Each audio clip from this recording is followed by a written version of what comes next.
In June of 2021, I made this video talking about whether Swift should be nerfed because 4 survivors on Discord playing as a team is incredibly strong. However, my conclusion was to balance the killer versus survivor role in Dead by Daylight properly. What you actually need to do is take solo queue players and buff them up to a similar level as a Swift 4-man. And then you can balance survivor as a whole. So the way that you do this is by providing an in-game HUD as to what everyone's doing, a ping system, and a pre-made chat menu so that survivors can communicate better with each other in solo queue. Well, almost a year and a half later and 40 pounds lighter, I'm here telling you that Behavior have added one of those 3 things. They've added an in-game HUD that allows you to see what your teammates are doing. So in this video, I'm going to play some Survivor, and we're going to see if we can abuse this in-game HUD to be a better Survivor as a whole with our solo queue teammates. And afterwards, I'll have a conclusion as to what I think needs to happen to bring the Survivor role to a better position. All right, we go on the new reworked Area Crows, trying to use the solo Survivor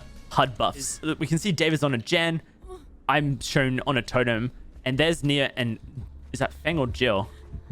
Looks like it's a Jill. Against a nurse here. 2 blinking. Maybe not a Jenna's last breath nurse. But our plan is to just try and make the best plays possible at any time. So Jill's on a totem. David's on a gen. And we just need to make sure that we also are trying to, I guess... Oh, it's a blessed as well. Fantastic. So now we know when Jill's blessing a totem, we're probably going to see that icon. She's now in chase. I don't really know, like, how... outside of just looking at the HUD, I can play better as a survivor. But I do think that knowing what your teammates are doing can make big differences. Like, for example, we now know that 3 gens are being worked on. So that's really positive, especially if you're the Jill in chase. You know your teammates are really trying hard to get gens done. And when you see one of these survivors stop working on a generator, it means one of 2 things. Either they're now in chase, like the David, who's just hopped off his generator, or they've gone for a rescue. Right? Also, now that we know that David's hopped off his generator, we can use a quick estimated guess to determine that David's generator must be in that corner to the left of main building, because that's where Jill ran from her chase. And we can see straight ahead of us that that generator in the center has not been worked on. So most likely, David's been working the generator in the corner, all the way down that wall to the right of where he went down. Good news, we finished this generator. Now, when you finish a generator, you've got 2 choices. You either go for a rescue, or you go and work a new generator. And I know that Jill has been healing, and it's been taking a long time, and there's a boon over there. So Jill is sat right next to the hook right now. So Jill will 100% get this rescue. I know that for sure. So I'll finish my gen, and I guess I'm just going to take chase, actually. Is probably what I'm going to do. But I want to go and see if my suspicion is correct. Yeah, Jill just rescued. Dude, HUD's giving me so much information. All right, to the left of me, I believe, is this generator that David was working on that he got pushed off of. So let's go double check. There it is. And look, the nurse is here kicking it. Oh, my Lord. What is this? Gameplay. Solo queue master. Straight to the generators. HUD is actually genuinely making so much difference. If you know what you're doing, if you can logic path in the game, the things you can do as a survivor is so much easier. Now this generator is going to get smashed out, and there's nothing this nurse can do. 3 generators, 1 hook. That isn't so good. This is solo queue gameplay at its finest. All right, I've done a gen center. We've done this gen on the side. Nia's just finished a generator. I think it's probably safe that we do main building gen here for a little bit. Oh, never mind. Nia's running right through, so we're not going to do that. We're just going to pop away immediately and make sure that we don't cross wires with the Nia. Is there a gen on this corner here that we can jump onto? Yeah, probably. This one here will do.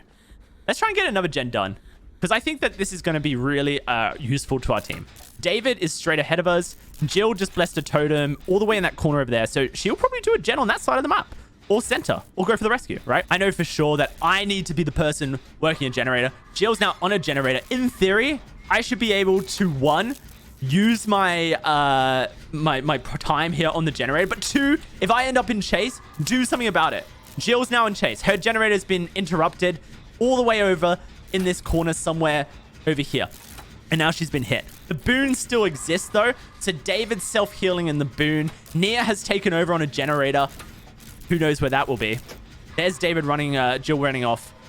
Maybe Jill was working center gen. This feels pretty good, man.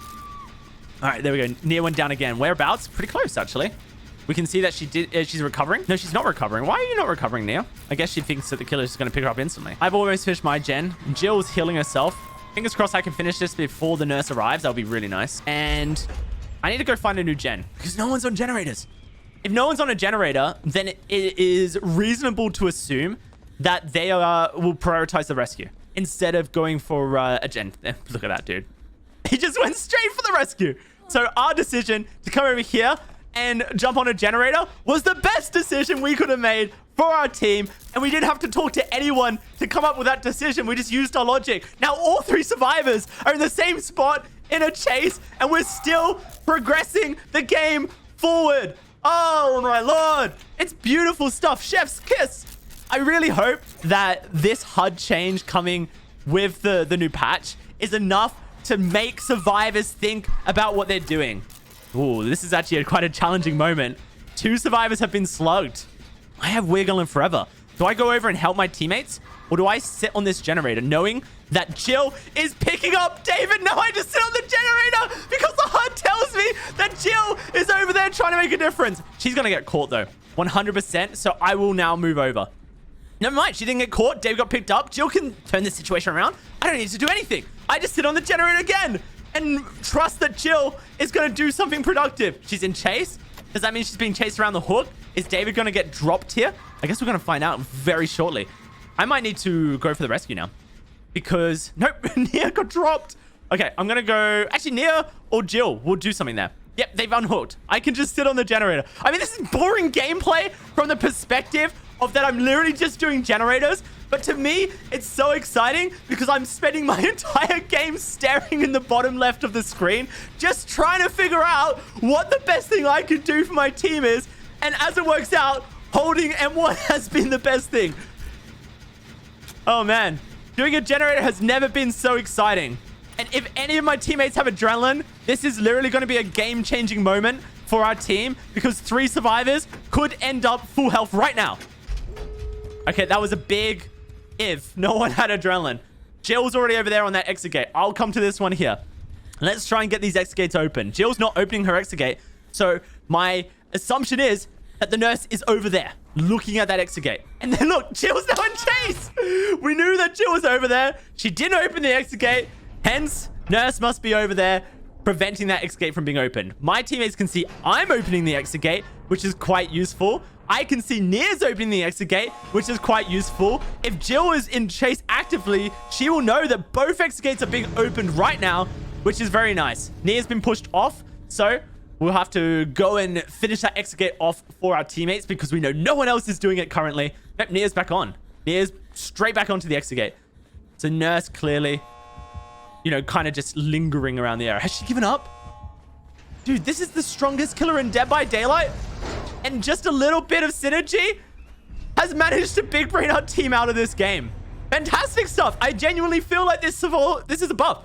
This has to be a buff to good players, right? Solo queue synergy potentially could come to a DBD game. 100%. So what can we conclude from this one match on the public test build? Well, just from that sentence alone, not very much because you never know the skill of the killer or the survivors on the public test build. It's all random matchmaking wise. But I think we can draw some conclusions from just my reaction to how the HUD works. There is so much educated guesswork that is now possible using the HUD icons, especially when you know at least the location of one of your teammates. For example, we knew where Jill was because she set up a boon. She then started chase. She got hit.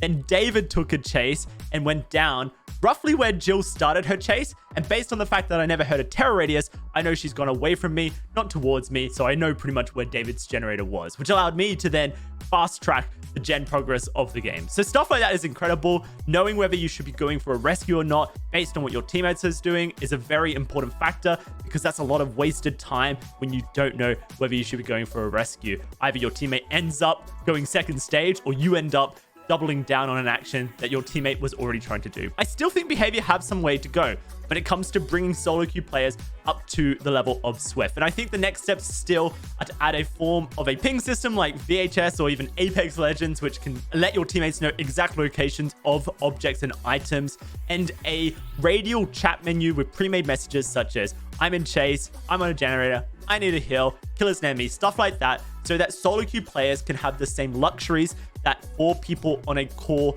have. And when you can start adding that two-way communication into the game, players will be at a similar level to each other as far as information, which then allows you to balance survivor versus killer way more accurately.